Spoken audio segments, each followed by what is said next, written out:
અહીંયા ભાગવતમાં ધર્મના 30 લક્ષણોનું વર્ણન કરવામાં આવ્યું છે. સત્ય, દયા, તપ, શૌચ, તિતિક્ષા, યોગ, યોગનો વિવેક, મનનો સંયમ, ઇન્દ્રિયનો સંયમ, અહિંસા, બ્રહ્મચર્ય, ત્યાગ, સ્વાધ્યાય, સરળતા, સંતોષ, સમદર્શી, મહાત્માઓની સેવા, સાંસારિક ભોગોની ચેષ્ટાઓમાંથી ઉત્તરોત્તર નિવૃત્તિ, મનુષ્યના અભિમાનપણાનું ધીમે ધીમે ખલાસ થવું, સારા વિચારો, મૌન, આત્મચિંતન, સદાવ્રત વગેરેનું યથાયોગ્ય વિભાજન, ભગવતનો ભાવ, આત્મભાવ, ગુણ લીલા વગેરેનું શ્રવણ, કીર્તન, સ્મરણ, સેવા, પૂજા વંદના, દાસ્ય ભાવ, સખ્ય ભાવ અને આખીરીમાં આત્મનિવેદન.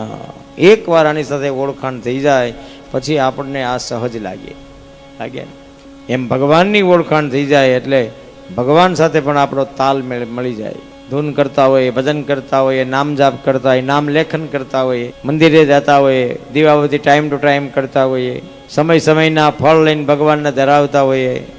વાતો શું કરે, પરિવાર બહુ ધાર્મિક છે.